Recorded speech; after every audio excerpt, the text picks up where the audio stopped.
Assalamu alaikum. Good evening, everyone, professors, colleagues, and attendees.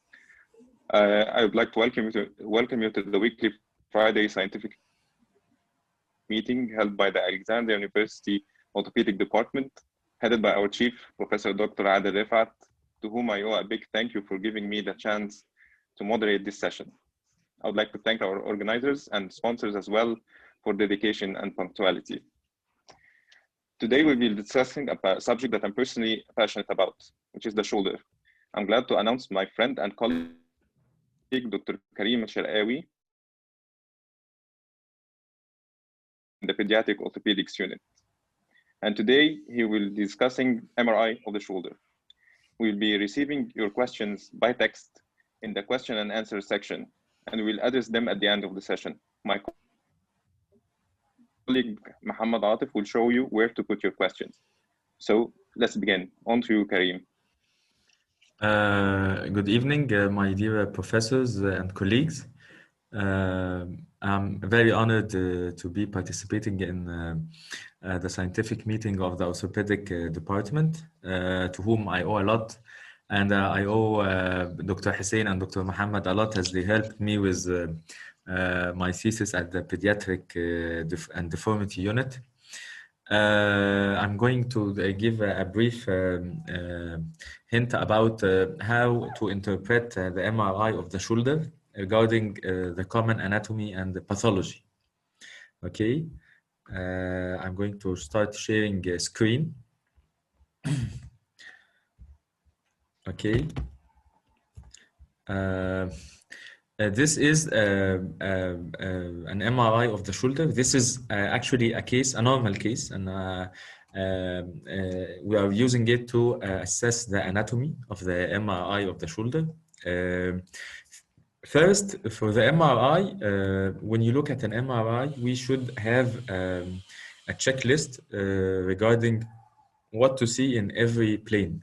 We use the 3 orthogonal planes.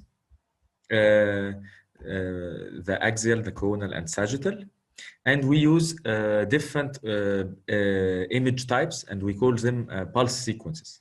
Okay.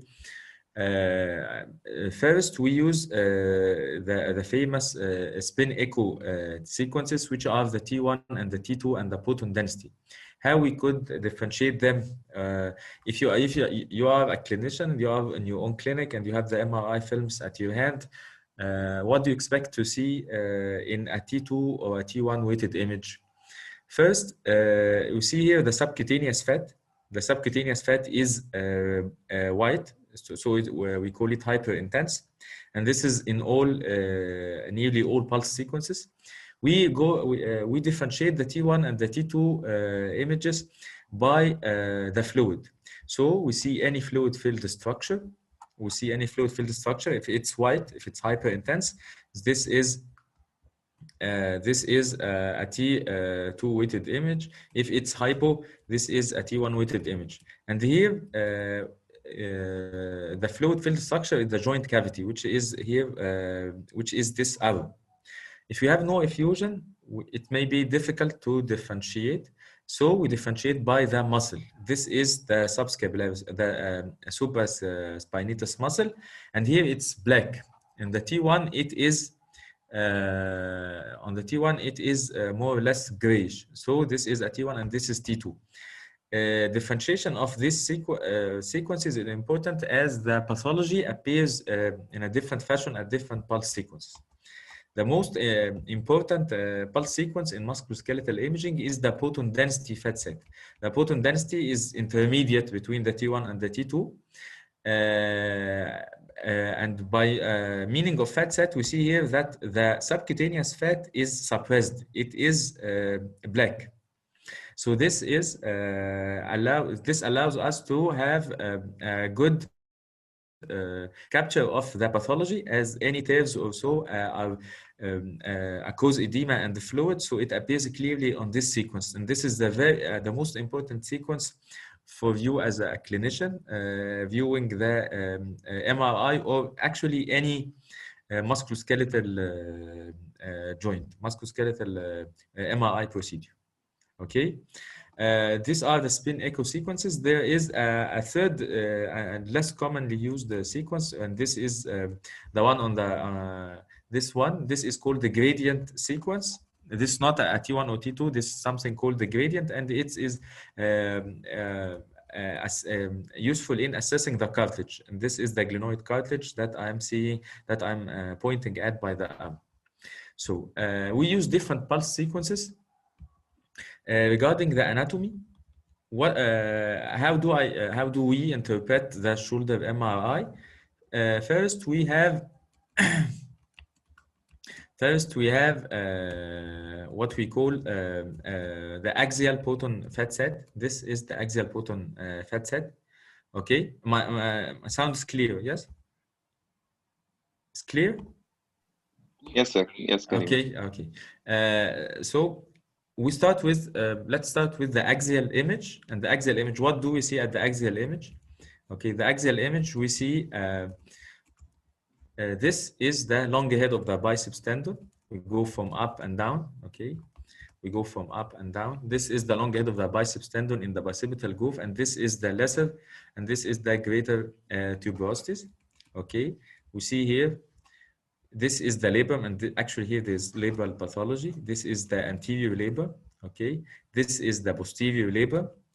Okay, and this is the glenoid. This is the humerus, and this is the humeral head. Okay, a very important landmark to assess the axial is the subscapularis tendon. Okay, that any tendon should appear dark on Poton density and on all pulse sequences. This is hypointense. This is the normal tendon. Okay. So we start with the axial image. We see the subscapularis tendon. We see a little bit of the infraspinatus tendon, and we see the labrum and the long head of the biceps tendon. Okay. Again, then we go to the coronal image. Okay. We may cross-reference the coronal and the sagittal images. Okay. So starting with the rotator cuff. This is the most important sequence in here, the coronal Poton density fat set, and we see this is the supraspinatus tendon, which is the most famous site of tendinosis and tears and impingement. Okay, so we see the supraspinatus tendon. Okay, and then if we go posteriorly, we see this structure, which is the infraspinatus tendon. Okay, we see here the acromioclavicular joint. We see here the longer head of the biceps tendon attaching to this triangular black structure or hypointense structure, which is the superior labrum. And then we see anteriorly and posteriorly, we see this is the anterior band of the inferior glenohumeral ligament. Okay, if you go to the sagittal image, we see this is the acromion, and the sagittal image is important in assessing the type of the acromion. We see here, this is the supraspinatus tendon, this is the infraspinatus, and this is the teres minor. Okay, and we may also assess it on Poton density sequence. This is the supraspinatus, the infraspinatus, and teres minor. Okay, and this is the rotator cuff. This is the subscapularis tendon. And we see, we assess the muscles at this sagittal image. Okay. Lastly, we should have a glimpse on the glenohumeral ligaments. Okay. So this black structure is the coracohumeral ligament, and the structure arising from it is the superior glenohumeral ligament, and they are present at what we call the rotator interval. Rotator interval is the space between the subscapularis and the supraspinatus tendon. Okay, and then we assess the middle glenohumeral ligament, and it's best seen on the axial image. The middle glenohumeral ligament is seen. It is this structure, and it is seen deep, just deep to the subscapularis tendon. And then we see the inferior glenohumeral ligaments, which are at the inferior aspect of the joint, at the axillary joint recess, and these are these structures. Okay, this is the anterior band, and this is the posterior band, and in between we have the axillary sling. Okay, on the sagittal image, we see also the long head of the biceps tendon attaching to the superior labor. And this is a very important structure to assess in case of slap tears, as I'm going to discuss. So this is a glimpse of the anatomy and pathology. Last thing we see in the anatomy is the spinoglenoid notch and the suprascapular notch. Okay, we cross-reference the coronal and the sagittal images. Okay, and we see here at the level of the spine of the scapula. Posteriorly, this U-shaped area, this is the spinoglenoid notch. And then if we go superiorly and anteriorly, medial to the coracoid process, this is the suprascapular notch. And here we see that this white structure, linear structure that passes in the suprascapular neurovascular bundle. Okay, so these are the structures we see at regarding the anatomy of the shoulder. Okay, I'm going to share my presentation regarding the pathology. Okay. Okay. So these are some slides. These are some screenshots of the anatomy of the shoulder as I discussed on the MRI. Okay. And these are the pulse sequences that we use, and they are variable. These are the one we use at the university hospital, and they are subject to variability according to the clinical context. So what are the pathologies that we encounter at the shoulder? First, the rotator cuff pathology, which is very important for you, my clinicians. The rotator cuff, the first and most famous is the extrinsic shoulder impingement. Extrinsic meaning that the pathology is from the external structure outside the tendon. These tendons are passing through tunnels or spaces in between bony and soft tissue structures. So any pathology will cause friction of the tendon during movement, for the supraspinatus, for example, during abduction and adduction. And this causes friction of the tendon and causes tendon pathology. So what are the structures that causes the extrinsic shoulder impingement? First, this is the acromioclavicular osteoarthrosis. This is the acromioclavicular joint, as I showed you on the MRI. The shoulder joint is the acromioclavicular joint. The acromioclavicular joint should be smooth with no osteophytes from its superior and inferior surface. With age, there is osteoarthrosis with inferior osteophytes, which is this arrow. And this inferior osteophytes causes friction between them and the supraspinatus tendon. And here we see fluid in between the tendon and the acromion, which is the subacromion bursa or subacromion subdeltoid bursa. And it's fluid filled, so this is bursitis, which is one of the most important secondary signs in extrinsic shoulder impingement. So this is the first structure that causes shoulder impingement. Okay, this is the supraspinatus tendon. The tendon here appears heterogeneous. كريم Okay. معلش ممكن تسمح لي اوقفك شويه بس، وممكن تعمل سكرين بس، فول سكرين لو سمحت، ولا انت محتاج علشان تعرف الماوس؟ لا اوكي، لا حاجه. اوكي اوكي تمام كده. بقت فول سكرين كده يا حسن؟ لا تمام كده. لا ايوه كده تمام، شكرا. اوكي. Okay, as I was saying, this is acromioclavicular osteoarthrosis, and here the tendon should appear like this, should appear dark and hypo-intense. And here, this is a tendon pathology. The tendon shows intermediate signal. It's more hyper, it's more bright. So this is the tendinosis, okay? And this is subacromion subdeltoid bursitis. And this is the most common thing we encounter. Another less common thing is what we call the os acromial. The os acromial is a synchondrosis that failed to fuse at the distal end of the acromion. So there is a fulcrum of movement in here, and with abduction and adduction, the os acromial moves and and have some degree of friction with the supraspinatus tendon. So this is the thing that we assess. The os acromial, I'm not very sure what you do for this, and I guess you may excise it if it causes tendon pathology, but we see it on an axial image like this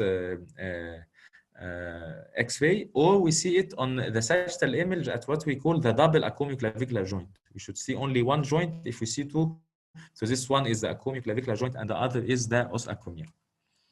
The third is the lateral acromial sloping. The acromion, there's certain measurements for it, but actually it's more of a subjective thing. The acromion may extend laterally. The acromion should be directed like this, more horizontally, and should not be that lateral. So if the lateral acromial sloping causes friction with this is the supraspinatus tendon, and this is the third factor that causes impingement. And lastly, the shape of the acromion. On the sagittal image, we assess the shape of the acromion. If the acromion, the most benign form is type 2, where the acromion is concave inferiorly. So there is no friction. If the acromion is flat, this is type 1. If there is an inferior hook, this is type 3. If this is convex inferiorly, this is type 4. So type 3 and 4 are associated with higher risk of impingement. At the same patient, we may see one or multiple causes of shoulder impingement, primary extrinsic shoulder impingement. Okay, so what is the effect of impingement on the rotator cuff?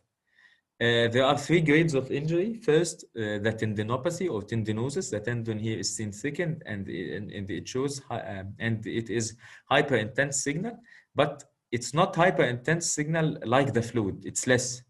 So this is intermediate signal. So this tendinosis, but yeah, it has not yet reached a tear. Okay. So this is tendinosis. The tendinosis may progress to partial thickness tear. Partial thickness tear like this one. The partial thickness tear may occur at the side of the bone, at the side of the humeral head. So this is articular surface tear, or it may occur at the site close to the bursa, the subacromial subdeltoid bursa. So this is a bursal surface tear. We also may have an intrasubstance tear, where the tear is inside the tendon, not reaching any of its surfaces, and so you as a surgeon will not see it by arthroscopy. Okay, as both surfaces are intact. Okay. Then with disease progression, the partial thickness tear can be a full thickness tear. Okay. A full thickness tear is a tear that extends from the bursal surface to the articular surface. And here we need to differentiate a full thickness tear or a full width tear. Okay, so the full thickness tear may be partial width, meaning that all this is a bare area that should be covered with the supraspinatus tendon. And here we do not see clearly the nice hypointense tendon, hypointense tendon, but extends for a massive area. Okay, so this is a full width tear. Okay, so this is a full thickness, full width tear. The width is assessed by the circumferential coverage of the humeral head. Okay, so it may affect the anterior bundle or the posterior bundle of the supraspinatus tendon. Okay, and we see it mainly at the primary plane for this is the coronal plane, and then we cross-reference and check it with the sagittal plane. So this is the 3rd degree, which is the rotator cuff full thickness tear. Okay, another important, this is what we call a naked humerus. Here, there is no supraspinatus tendon, and also the infraspinatus tendon has been affected. So this is a full thickness, full width tear of the supra and infraspinatus tendon. With disease progression, and if the patient was neglected his complaint and they presented to you at a far stage, we may the patient may have atrophy of the muscle bellies, and this is one thing that we assess is the degree of muscle atrophy. Okay, we assess this on a sagittal sequence. On the sagittal T2, this is the muscle, and the fat here is hyper intense. So actually, the supraspinatus and infraspinatus muscle bellies should fill the supraspinatus and infraspinatus fossae respectively. And if the muscles are atrophic, we radiologists and you as well should notice this, and we report this, and you may see it in the films on the study, because here at this stage the surgical or the arthroscopic correction or the arthroscopic suturing of the tendon will have questionable effect. Okay, you may we may have high grades of total atrophy of the muscle, and so the patient may not benefit from surgery or from arthroscopy at this stage. There are other forms of this is the extrinsic impingement. There are other forms of impingement, which is the intrinsic impingement. The intrinsic impingement here, by meaning intrinsic means that the cause is inside the muscle itself. And here it occurs in young athletes, except especially in cases of throwing shoulder. And here the pathology occurs mainly at the posterior rotator cuff, at the posterior aspect of the supraspinatus tendon, as well as the superior fibers of the infraspinatus tendon. We may see tendinosis, we may see fraying, tendon fraying, we may see tearing, we may see associated labral, posterior labral tears. And here the cause is that the repetitive stress on the joint during throwing of the bulky muscle with repetitive abduction and abduction, it occurs. There is friction between the muscle and the surrounding bony and soft tissue structures, and causes this form. So this is the intrinsic impingement. Another form is the subcoracoid impingement.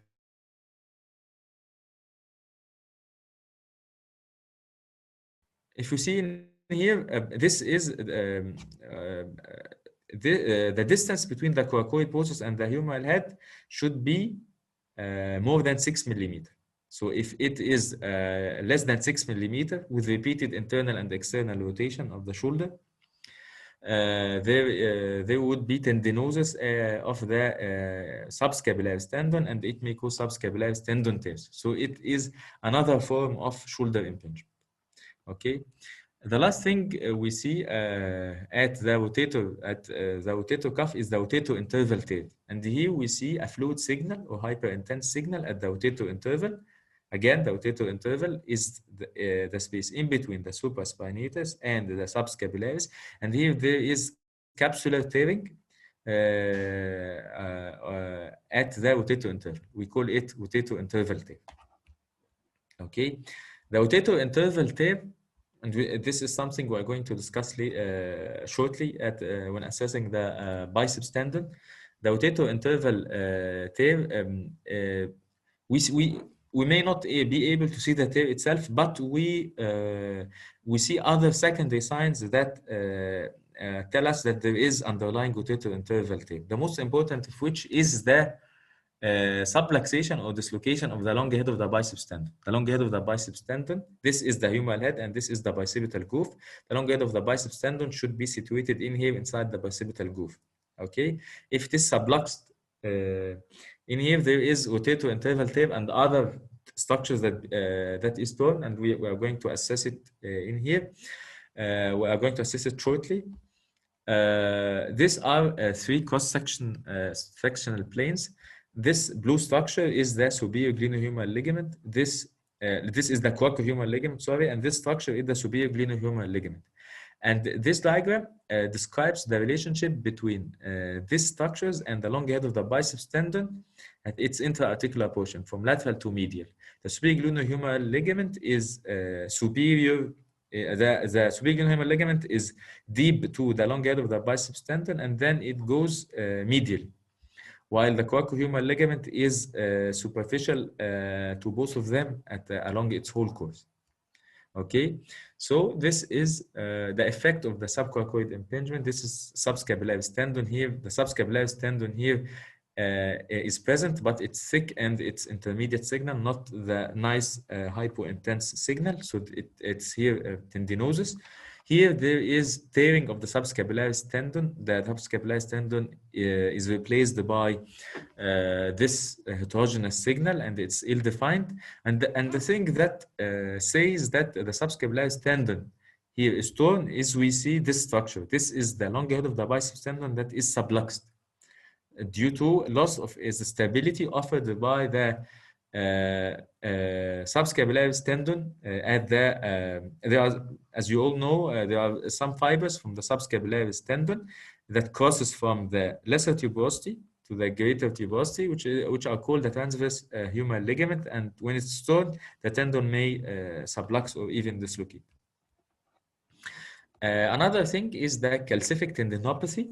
Calcific tendinopathy occurring at the rotator cuff, and it may cause pain without signs of impingement. Okay, so there is tendon calcifications. The tendon, and here we see here this is hyper intense, as we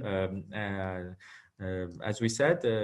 We agree to that the fluid-filled structure appears as bright signal on the proton density fat set, and this is the most crucial thing you as a clinician have to pick up during assessing the MRI. So this is subacromion subdeltoid bursitis. Here, this is a bit full of the MRI. As this hypointense signal, we may mistake it for normal tendon. Okay, yet on an X-ray, so it is very, very, very easy to pick up. Here, this is calcification at the expected site of the supraspinatus tendon. And this is why many of our professors and seniors, the clinicians, usually request an X-ray with the MRI, because the X-ray, first of all, the X-ray assesses the bone, and gives and assess calcifications like at this structure, and also assesses the overall alignment of the shoulder joint. And this is a major advantage of X-ray over MRI. Okay, this is the biceps. This is the rotator cuff pathology, or the major rotator cuff pathology. The second part is the biceps tendon. Okay, the biceps tendon passes at the bicipital groove deep to the subscapularis, then deep to the transverse humeral ligament, which is formed by some crossing fibers of the subscapularis muscle. Okay, what is the pathology we see? First, we may see tenosynovitis. This bright structure is fluid at the bicipital groove. The bicipital groove is filled with fluid, so this is biceps synovitis or tenosynovitis. We may see also this hyper-intense signal or fluid signal within the tendon. So this is a split tear or partial tear in the long head of the biceps tendon. And here we should note that the longer head of the bicipital groove is connected to the synovial, to the cavity of the joint.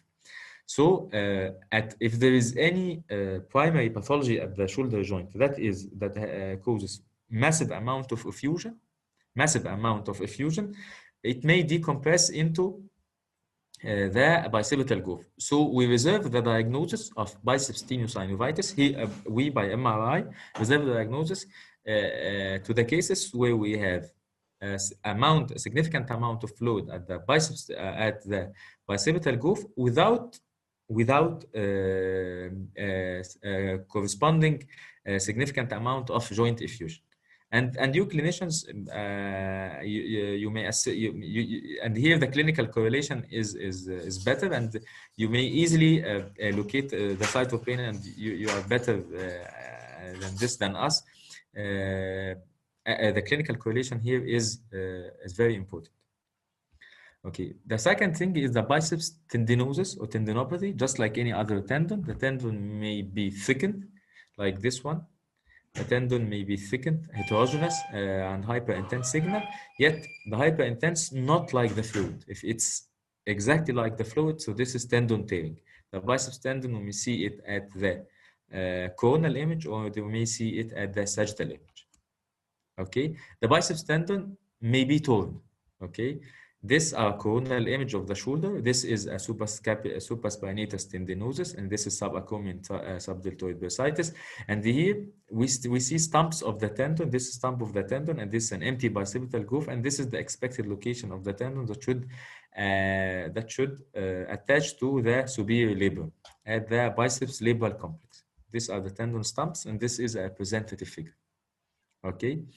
This is a biceps tendon tear, horizontal tear, and this is an empty bicipital groove because the tendon is retracted at a more distal level.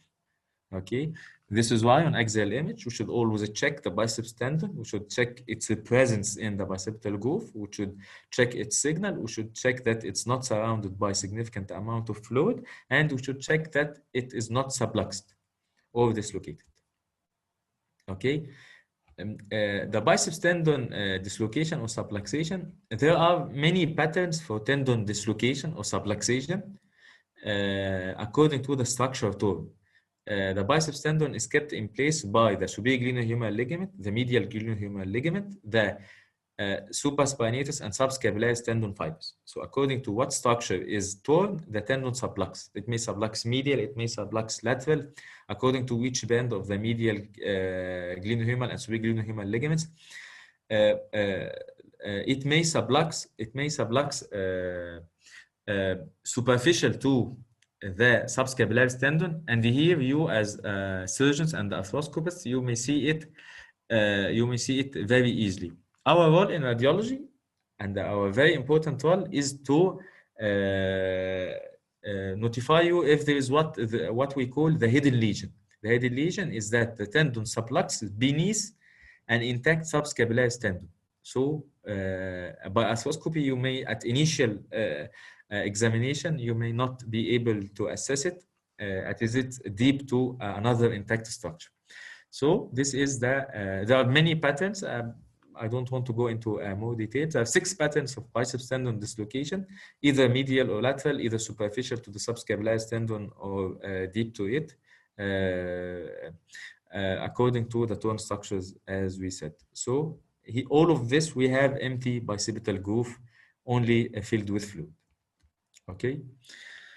This is also a diagram of the biceps tendon subluxation. The third important structure is the glenoid labrum.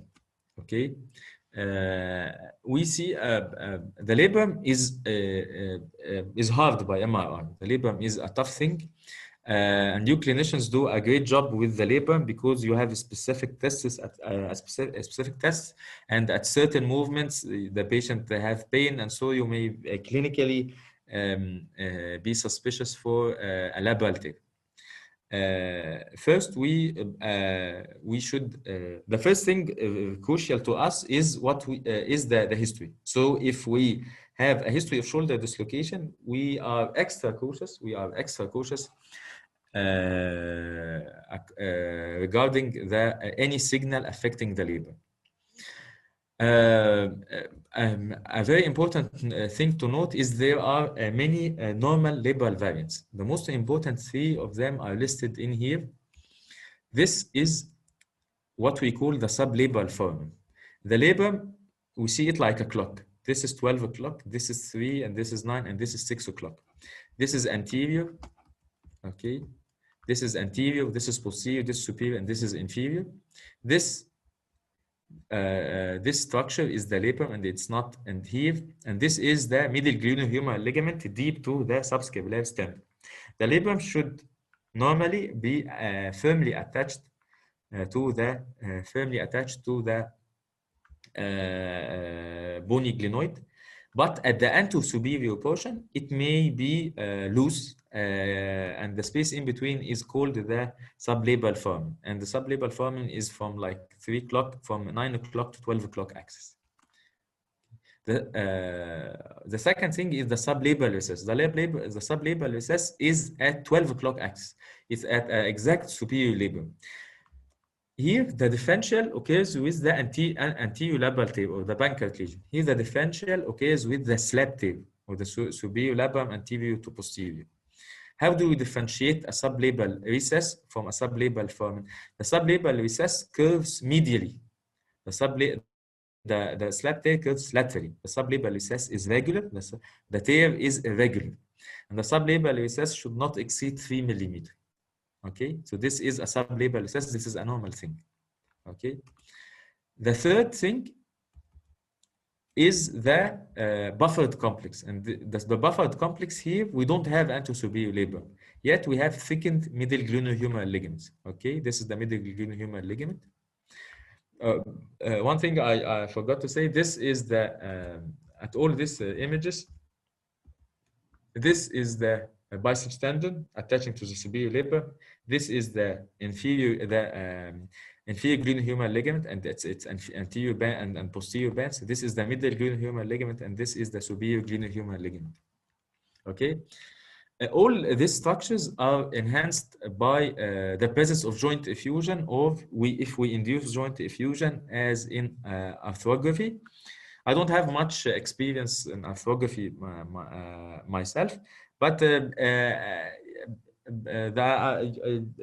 our clinicians and our professors are, with the advancing techniques and the advancement in the strength of our magnets, we have more clear images without the use of arthrography. Yet still arthrography is still used, but not very common. Okay, so the presence of joint fluid helps us with the labral tears a lot. Okay, one of the thing, an important pathology around the labrum is the adhesive capsulitis. Adhesive capsulitis is basically fibrosis and inflammation at the joint capsule, and it occurs it occurs mainly in females at 40 to 60 degrees, and it occurs mainly more in diabetics. As you all know, it comes with decreased range of motion and shoulder pain. How do we see it?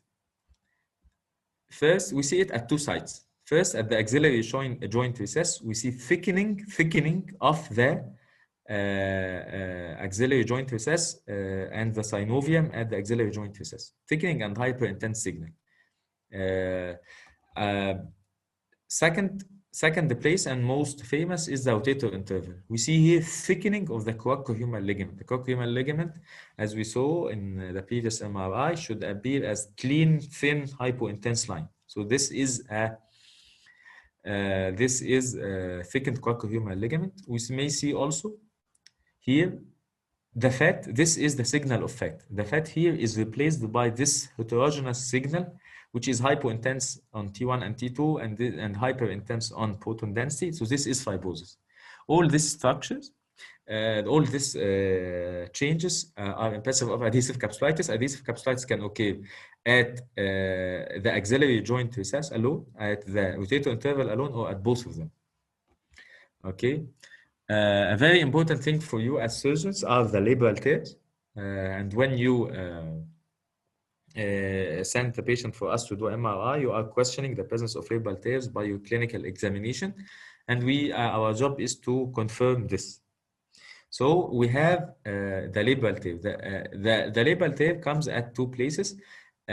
Mainly, we have, in cases of the most common type of shoulder dislocation is the anterior shoulder dislocation. So we have anterior, or better to say, anteroinferior labral tears. This is the labrum. It should be, this is the posterior labrum.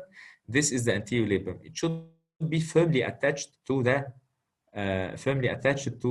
bony glenoid. Here it's torn. Okay, so this is a Bankert lesion. We have grades of injury. At the Bankert lesion, the labrum is completely torn from the bony glenoid. Okay. And we may see at chronic cases, we does not visualize the labrum at all. So this is a chronic tear. Okay. A milder degree is the persis lesion. Persis lesion, this is a hyperintense or a small tear, but the labrum is still attached to the scapular neck, attached by intact periosteum. Okay, so this is what we call persis lesion. Okay. Another thing is a lapsa, or anterior labrum periosteal sleeve avulsion, where the labrum is still attached, yet the periosteum is avulsed, and the periosteum is avulsed but intact. Okay, so we have three grades. We have Bankert lesion, completely torn, Persis lesion, which is tear still in place, and we have Alapsa that the periosteum is striped but still intact. Okay, this is the acute Alapsa. In chronic Alapsa, that the labrum may be retracted and attached to the scapular neck and comes with this globular structure. Okay. Another thing, if the labral tear is associated with cartilage injury, this is called the glad lesion or glenolabral articular disruption, and this is the normal cartilage, and here we see the cartilage frayed, and the cartilage should have this intermediate signal. Here it is replaced by hyperintense signal, so this is glenolabral articular disruption. Okay. We may have also avulsion of the glenohumeral ligament. This is the glenohumeral ligament. We may have avulsion at its humeral end. This is called Hagel, humeral avulsion. This is a J-shaped, this is the second sign, the J-shaped glenohumeral ligament. And this is fluid from the joint tracking to the outside the joint. Okay. We may have the inferior glenohumeral tear at its mid aspect, and we may have less commonly gaggle from its glenoid portion. Okay, so these are the labral tears. In throwing shoulder or in athletes, as we said, that the affection is mainly posterior-superiorly. So we may have exostosis related to the labrum, related to chronic stress upon the periosteum and the chronic traction, and this is called Bennett lesion of thrower exostosis. Another very important thing to say is this structure.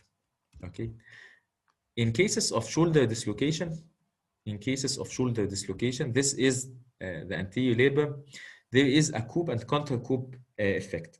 The coup effect is the labral tear. The counter-coup effect is the what we call a Hill-Sachs defect. Hill-Sachs defect, we see a compression fracture of the posterolateral humeral head. Okay, and so the humeral head should appear like this at its most superior aspect. It should be clearly rounded. So there is indentation in here, and this is due to impaction injuries, impaction against the humeral head. Okay, if it is surrounded by bone marrow edema, this is the humeral head. If surrounded by bone marrow edema like this, which appears as bright signal, so this is acute injury. If it's not surrounded by bone marrow edema, so this is a chronic injury, and we see it very common in cases of chronic and recurrent shoulder dislocation.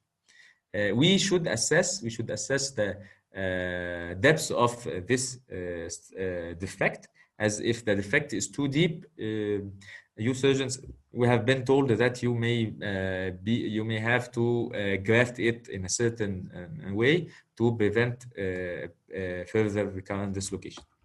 All this comes with the most common dislocation, which is the anterior dislocation.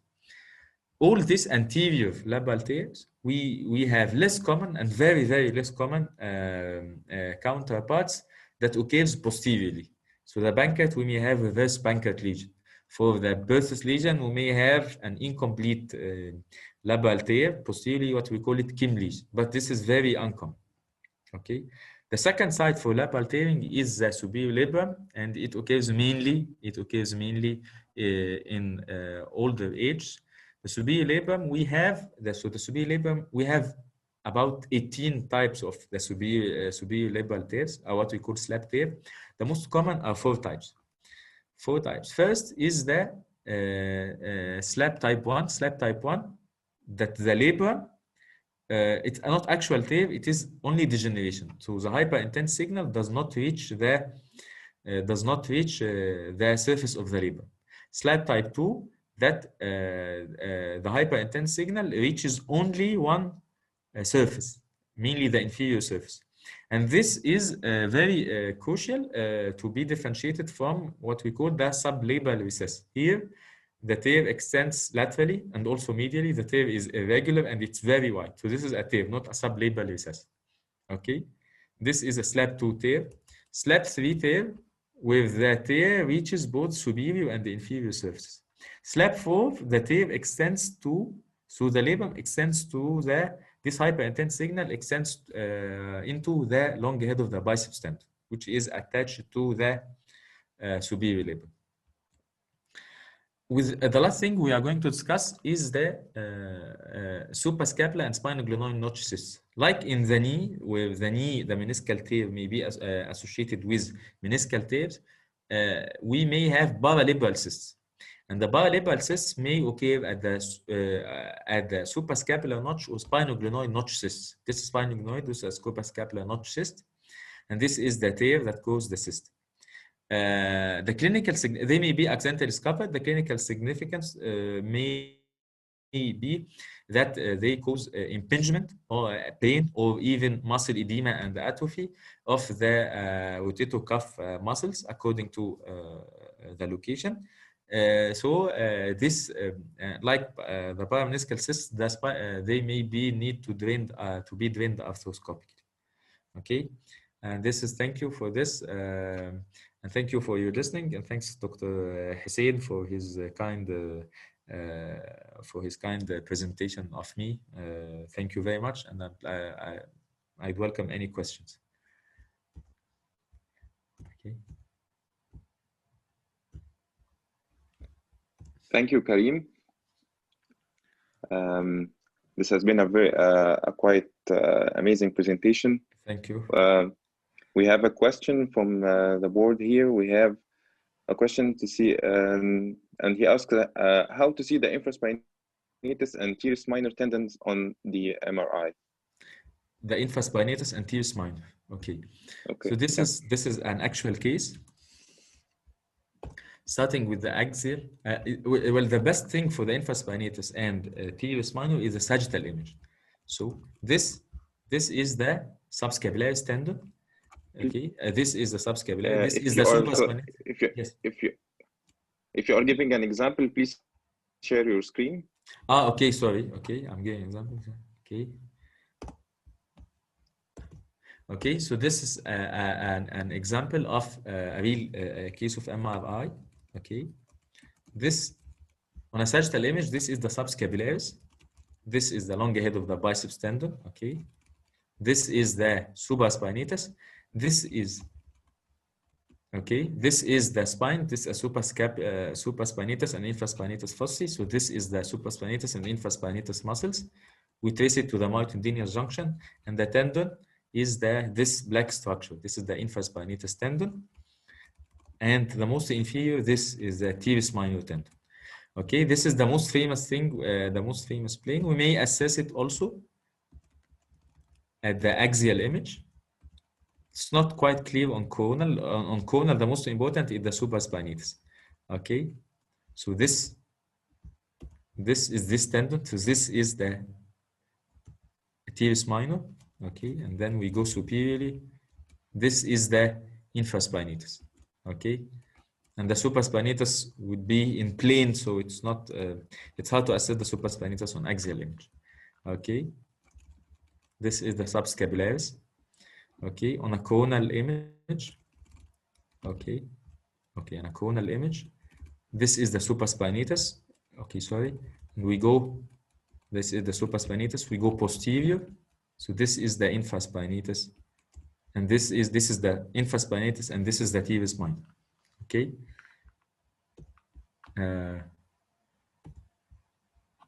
Thank you, Karim. Okay.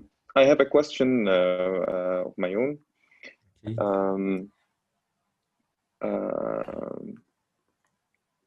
Yeah, you've discussed the tendinosis of the supraspinatus tendon, and from what I understood, that you say that it's not a complete tear unless it reaches the intensity of the fluid. Yes. Am I right? Yes. So how can we differentiate between tendinosis and intrasubstance tear of the tendon? Yes. I'm going to share the screen one more time. Bismillahirrahmanirrahim. Okay. This is the fluid sensitive sequence, which is the proton density fat set, and this is very important. Okay, this is very important. Okay, Okay, actually here the tendons are normal. Okay, this is a T2 weighted image, and this is a proton density fat set. This here comes the use of the T2 weighted image. If we see, you see here, this is the fluid signal and this is the fluid signal. Okay, the tendinosis is hyper intense or intermediate on proton density fat set. We cross-reference the signal on T2. If it's like the fluid on T2, if it's hyper intense on T2, so this is frank fluid. If it's on T2, if it's intermediate, okay, it's not fluid signal. This applies to the intersubstance layer and applies to the partial of even to the partial thickness state. Okay, any pathology will be bright on proton density. So how bright to see to call it a tear? If there is a tear, actually there is either bursitis or effusion, and there will be significant amount of it. So you just compare it to the effusion of the any fluid-filled structure, either joint cavity or bursa, and you cross-reference. If this is a site of pathology, this is site of pathology. We see it in here. If it's a bite on T2. If it's a bite on T2, so it is stable. And this is actually one of the very uncommon places that we use a T2 in the musculoskeletal system. We use it at the hip, we use it at the shoulder. We don't use it at at all joints because of this question to assess when we call the tendinosis is easy to catch. When would we call it a TIV? Okay, Yeah. I hope this is clear. Yeah, thank you. I have another question. Okay. Usually following proximal humeral fractures and after fixation using proximal humerus interlocking systems, the Phallus plate, most of the time we use the stainless steel plates. And sometimes this is followed by osteonecrosis of the humeral head, especially if it's a four-part fracture. Okay. When deciding the treatment that follows this, we have to know whether there is a remaining cuff or not.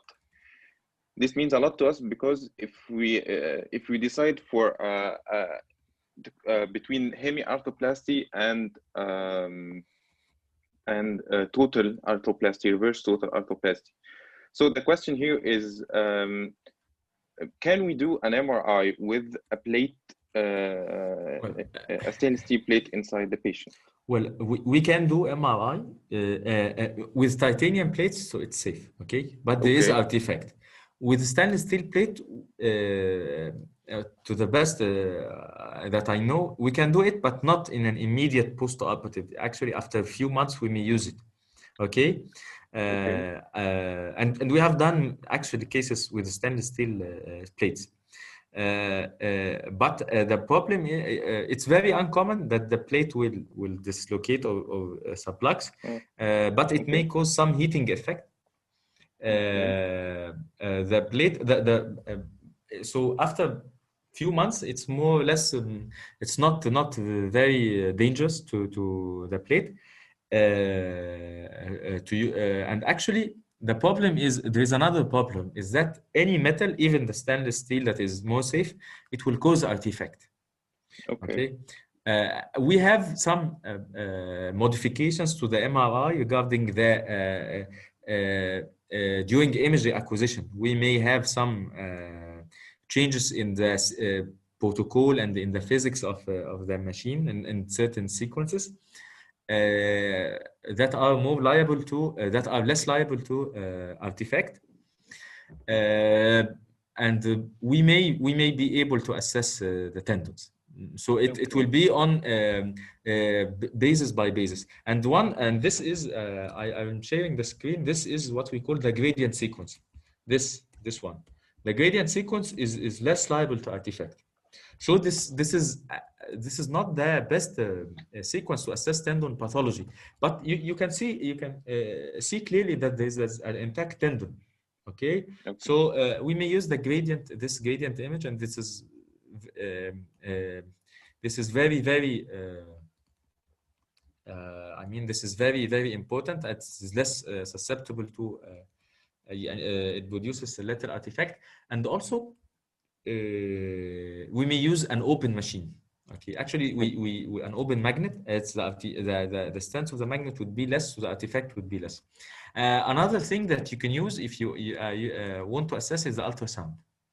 You use the ultrasound to assess that there is. You don't need to see the labrum or the superior humeral ligaments. You need just to see the rotator cuff, and it could be easily seen by ultrasound. So there are other modalities we can use, but actually, yes, we can do MRI. It will not be the perfect study, but it's what we can do it to the best we can with certain modifications. Okay, thank you. Well, Start. I have another question from the floor. It says, as a radiologist, how often you see the importance of evaluating a patient with the first time shoulder dislocation by MRI shoulder? As some literature stated, up to 58% got slap and cartilage damage, and 73%, and the proper timing for MRI shoulder post reduction. So basically, he's asking what's the proper timing for shoulder MRI after dislocation. Do we have to do it immediately or not? Well, actually, it's not me who can answer it. You the clinicians are better than this. But regarding the MRI, yes. But regarding the MRI, we rarely see a case during actual dislocation. We see a case that has a labral tear, but we may see. We rarely do an MRI for a case that is currently in total dislocation. There may be a little posterior subluxation. They may be normal, but we have stigmata that there is a dislocation that occurred, like the Hill-Sachs defect and the Bankert tear. For me, I'd prefer. Okay, sorry for interruption. For me, I'd prefer to do it in an acute setting, because there are certain. Well, the imaging is not 100. Okay, I'm a radiologist, but I had to say that there are some pitfalls for imaging. So we may depend on secondary structures, as we see that the labral tears can be very subtle. Okay, so we depend on another secondary signs like the bone marrow edema underlying Hill-Sachs defect. Okay, just like the knee, we may see a secondary sign for an ACL tear, like the anterior tibial translation, like the deep notch sign. So we radiologists use the secondary signs a lot. So if you send the patient in an acute setting, you are helping me a little bit. Okay. And I think the effusion would help a lot. It's like an MRA. Yes, excellent. Yes, in an acute setting, the effusion would make it crystal clear. Okay, so it's an acute setting. The patient is not in frank dislocation, while on MRI, actually, you will reduce them before sending him an MRI, but send him directly after then, not like when the pathology subsides. And this is not for MRI as well. This is even for ultrasound, like for in cases of tendon tears. Okay, if the tendon tear is acute, the synovium is filled with fluid, and very easy to see the defect. The fluid is our friend. Okay. In radiology, if the fluid subsides, it would be very hard, very more difficult for me. Okay. Okay. I have no more questions. I would like to thank you, Karim, for this amazing presentation. Thank you. Nice compliment. And the floor also agrees with me that it has been a very pleasant presentation and conversation with you. Thank you very much for your work. And I'd like to thank everyone in the attendees for being there. Thank you.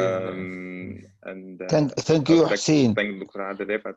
Thank you, Dr. Adil, Thank you, Dr. Adil. thanks to the entire orthopedics department that helped me a lot, and I owe them a lot. My assistant lecturers, my friends, and and the residents, and of course my professors. I owe them very, very, very much. Thank you. Thank you.